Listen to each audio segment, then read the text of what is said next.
Like that, the sensation of his field of view began to spin round, suddenly came to an end, and his consciousness was awakened. The agony he was suffering through just before, just something similar to the feeling of drowning, had vanished without warning, and Subaru was assaulted by the pain of unbalanced rhythm of his breathing, as well as the size of the ground that he felt on his back. Subaru, ah. He sat up whilst rubbing his throat, retracing his memories of what happened to himself. At the same time, when he glanced at the centre of his chest, he didn't see the arrow that was supposed to be sticking out from there. Aside from it, the scratches he had gotten from scraping his body against the trees had also disappeared. It was only natural it turned out like this. His chest had been pierced by that single, frightening blow. Subaru, I died. Experiencing a vague sensation which felt like the ground was crumbling away from under his feet, Subaru's blood ran cold as he shuddered. As for the events which led to this, he was swallowed by the black shadow at the Pleiades watchtower, and only a few minutes after he was whisked away from there, that was all it took for Subaru to lose his life. Once again, he understood the severity of the position he was in, and stood up. Somehow, managing to support his unsteady body, Subaru surveyed his surroundings.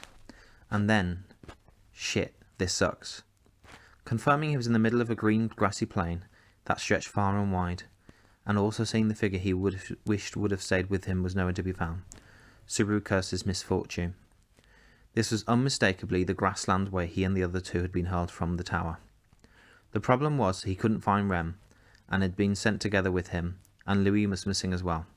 To sum it up, the point in time where he would return by death to was after Rem choked me and made me pass out.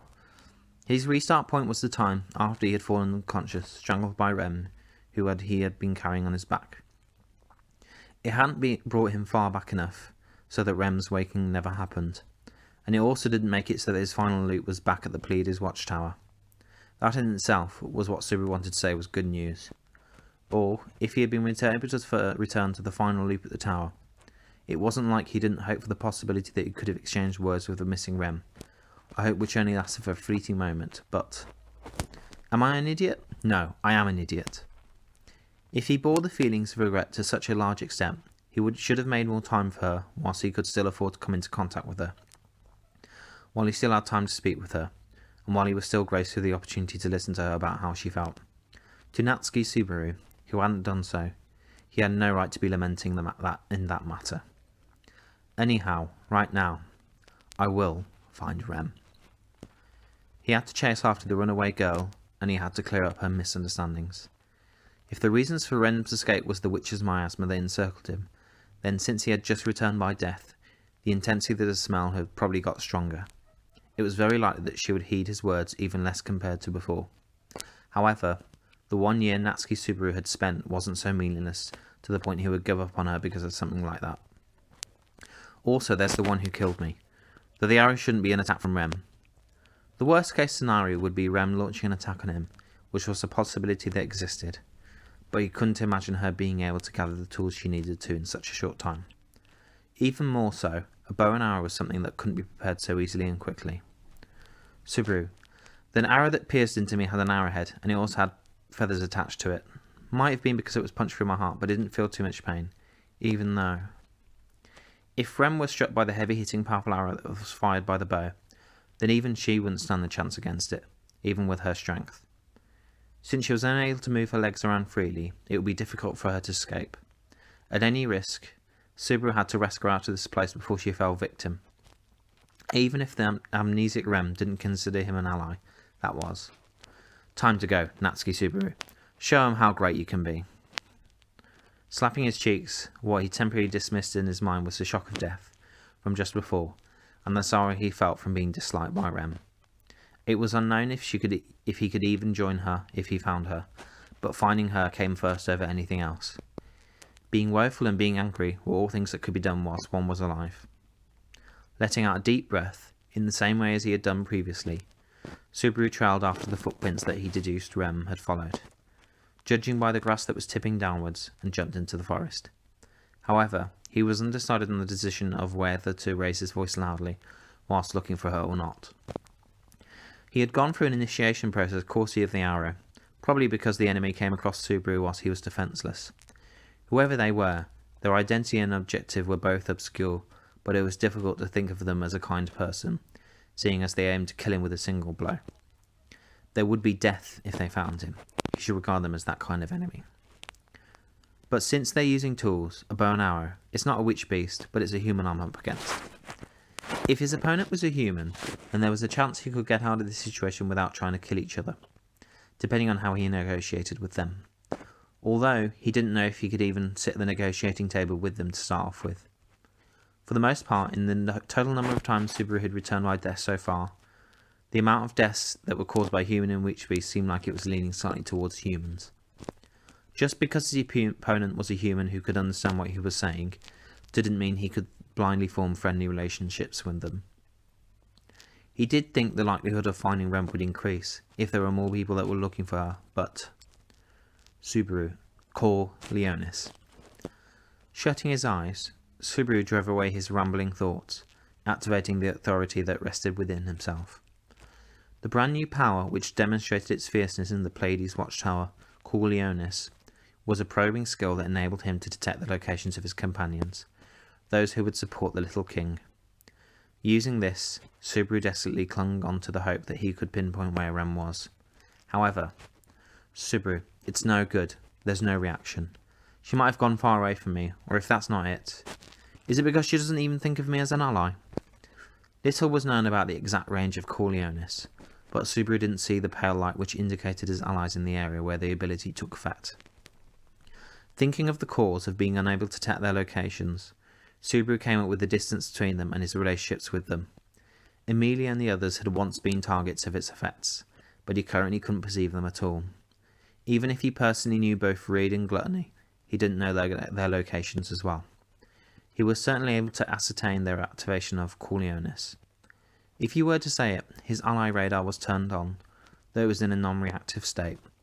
The reason why it became like that would be because Emilia and the others were outside its range of effect, and Rem, who was supposed to be inside of its scope, didn't place Subaru under a category of allies. The fact he also didn't know the location of Louis, who was acting in unison to Rem, attested to this theory. Subaru, there's no way I'll ever treat her as an ally. That's why she won't appear on my radar that has my one-sided love for Rem. Coming to this point, Subaru regretted the poor communication that had occurred when he came into contact with Rem. Since he was wrapped around in the witch's miasma, he was unsure of which words he could have chosen to say, which would have won her over trust. Despite that, even if he were to be deceitful, he was unable to say anything pertaining to protecting Louis, nor bringing her along with them. Shit, damn it, why? Rem finally woke up. So why do I have to play tag with her like this? He had been waiting eagerly for the day Rem would stand up and move around freely on her own two legs, but when she actually sprang into motion like this, Subaru couldn't help but resent it. If he thought about who he should loathe as a result of all this, all it did was make his anger surge up, directed to Louis. Keeping the thoughts in his mind that were going round in circles, Subaru gingerly moved through the forest. He kept his body lowered as he walked because of the person that killed him once. He would be referring to them as the hunter, since it was more convenient. But it was a desperate measure he took in order to avoid making contact with the hunter. Subaru thought he should do something more, such as rubbing his face in mud, camouflaging his clothes with leaves, and applying effective, deceptive colours onto himself. But he unfortunately couldn't spend time on those things.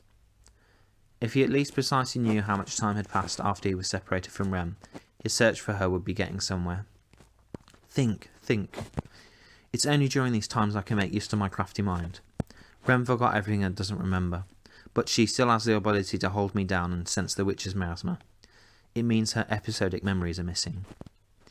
Amnesia often had an appearance in manga and games, but in most cases the amnesia handled in these works corresponded to the lack of what we called episodic memories.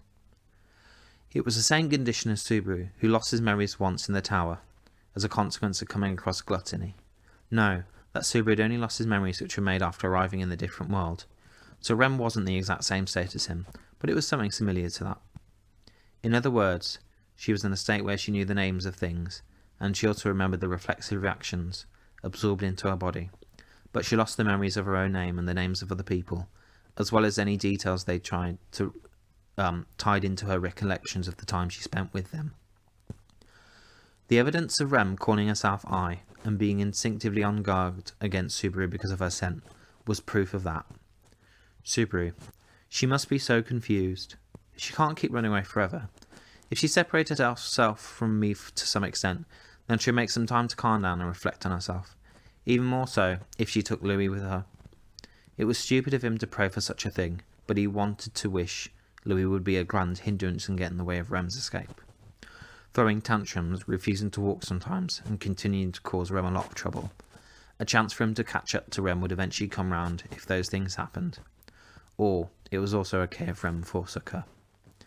If Rem decided she wouldn't be able to look after her because she couldn't hunt her, that could also. Actually, I'm not sure that would happen. He didn't know if Rem would abandon Louis, seeing that she at least looked like a helpless infant. Losing her episodic memories and being nobody in a sense, it could be said that Rem didn't have the inferiority complex she had from interacting with Ram, nor the establishment of her own identity. Despite losing the existence of Rem, it was abnormal how Ram could remain stable, with there being no changes. He wondered if the same thing would happen to Rem. She wasn't sisters with Ram. Her inferiority complex and her pride as a member of the Oni clan was irrelevant to her, and she thought nothing of Natsuki Subaru. That Rem. Subaru. As soon as he imagined it, Subaru felt a burning sensation in his chest and took a large, mighty step forward. The twigs he took his emotions out on by stepping on them creaked before snapping, and he leaned forward whilst walking around the tall grass that sat in front of him, nearly slipping on the muddy ground. Ah? Unexpectedly, the forest had opened up into a different terrain, and Subaru found he had exited out into another grassy plain. Thinking he might have gone around the forest in circles, only turned up in the same place, the colour drained from Subaru's face. However, when he observed the area attentively, he realised it wasn't the case. It was very similar to the first grassland, but there was a height of grass beneath his feet that was different. Compared to the grassy plain at the beginning, the grass here was slightly taller. In addition, whilst the one before was completely surrounded by forest, the area that was only surrounded by forest was where Subaru had just come out of. In front of him, with the forest at his back, he could see a large horizon between the rifts of grassland. The sky looked terribly far away and high up in the air, and the illusion of mysteriously feeling like he was being sucked into it was making the ground beneath him unsteady. However, it wasn't only the faraway sky that caught his eye. Closer and nearer to him than that, there was a small open area created by cutting apart the grassland, and the camping tools placed over there. In short, it was a sign of someone previously having been there. Subaru... ... Instantaneously, caution swelled and bubbled all over Subaru's body, and his field of view was narrowed drastically. Fortunately, there weren't any silhouettes at the place he should refer to as a simple camping ground. Only the traces of someone camping out there remained, and it was hard to think of it as a trap. The problem was about who exactly created this camping site. Subaru. The highest possibility for that is the one who killed me, right? He thought about the hunter that brought him down. Upon proceeding to carry out a hunt in the forest, the odds of them setting this place as their base camp were very high. If it came to that, then Subaru should immediately move away from here and ensure his own safety. Whether he came across them in the forest or on a plain, there was no doubt the hunter was a dangerous individual. It was often said that the Mutegi shot humans by accident because they mistook them for deer, but mistakenly shooting someone that was looking for their acquaintance while shouting very loudly because one confused them for a deer was simply impossible when Subaru took their skills into consideration. The hunter was a threatening enemy. He needed to conclude it as such before acting. However, Subaru, if I could at least steal a knife.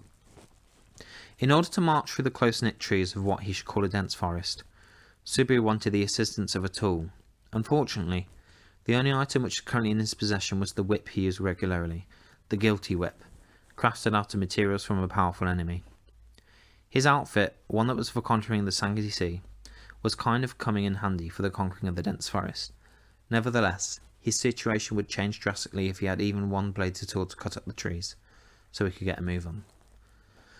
Therefore, things would go rather differently if he could attain a single tool that was something like it. Viewing it as such, Subaru finished his short period of contemplation and walked towards the camping grounds. He also had the choice of immediately taking a quick turn and return to the forest, but considering what he was after, he wanted to avoid going back there empty-handed. While paying attention to his footsteps and surroundings, Subaru entered the site. Subaru. There's marks left from when they made a fire, it's shoddy, but is this a bed? He knew the traces of a burning fire were left in the centre of the camp, and also that there was something which looked like a bed next to it, lined up with cut grass. There was no doubt someone had been living there. The bed was empty as well, and it seemed like there was nothing else in the area, but... Subaru. If I could just find a knife, or something like that. Question mark, question mark, question mark. Huh, so you want a blade? Well, you have made your appearance at the right time. The moment Subaru tried to find a tool he could use, going on a brief search around the camp, he stopped as he heard a voice speak behind him, and felt something cold being held against his neck. His breathing catching in his throat, upon lowering his gaze slowly, Subaru saw that the object raised against his right side of his neck was the blade of a sword, polished, refined, beautifully. Subaru... ... Holding his breath, Subaru understood that he had been given the Holding his breath, Subaru understood that he had given his opponent a right to decide whether to kill him or let him live. However, his head was in a state of confusion because of the fact he had spoken to him from behind. He was cautious. He was cautious, with calculations thrown out the window, because he was in a situation with his life on the line. Of course, among the superhumans that lived in this world, he knew there were people who could move with the speed of light, and there were also those who could pull off teleportation. Despite that, Subaru, did I really manage to roll one of the few exceptions here at this time? How unlucky can I be? Fool, who said you could speak? You are to choose each and every one of your words with utmost care. Do not forget that your life is within my hands. Even as Subaru cursed his misfortune, there was no mercy in the voice of the person behind him. Just as they said, they would probably immediately send his head flying if he tried anything funny. Feeling the indubitable overpowering pressure asserting that things would definitely turn out like that, Subaru desperately tried to think of any ways he could make a breakthrough. Judging from the voice, the person was a man. Because he sounded quite young, he could be around the same age as Subaru, or slightly older. The way that the man chose his words was peculiar, but it strangely didn't feel odd to him. And more than anything, man, I see you are racking your brains in deep thought, whilst your mind brain is closed. However, you are not thinking of throwing away your life and attempting to strike back. The man had the insight that allowed him to discern the silent Subaru's inward thoughts. It seemed like he had considered something whilst looking at Subaru's back, as he let out a breath that sounded like he was mulling over his thoughts, and... Man. You dressed in a style that I do not see around these places. I don't believe it is suitable for the climate of Budheim, either. Pale hands and feet. You're not from the local area. Subaru. Man, silence. Who said you could open your mouth? If you incur my displeasure next time, I would like to see you try speaking even after your head is separated from your body. The man had no intention of engaging in the conversation. Subaru was forced to realise it when a shallow cut was delivered to his neck. Along with the pain from prickling sensation, blood gradually spilled over the wound, trickled down his neck, but the man wasn't finished yet with his examination of Subaru. Man, the whip at your waist is also extremely terribly inconvenient to use in a forest. Your arms and legs are also somewhat trained, but it is not so much as to arrange you in front of a line of wolves. It seems you did not come here chasing after me. Subaru, ... Man, why is it you fell silent? If you would not explain yourself, would you rather die here? I'm allowed to speak this time. Isn't that unreasonable? When Subaru protested against the man's unfairness, the stern gaze boring into the back of his head became sharper. Subaru stiffened, grasping that he had said something unnecessary, but the rigidity of his body was finally loosened as the sword against his neck was drawn back. However, turn around, very slowly. If you try anything funny, you'll lop off my head. No, I will sever your limbs, gorge out your eyes, and incinerate it in front of your eyes. A threat that's way too evil. Subaru got the message of the threat from his intensity, raising both of his hands, and started turning around bit by bit whilst proving he had no intention to counterattack. And then, He took his time to set his eyes on the man that had managed to get behind him. "Are you serious?" He came face to face with the man in front of him, whose face was hidden behind a rag wrapped around it.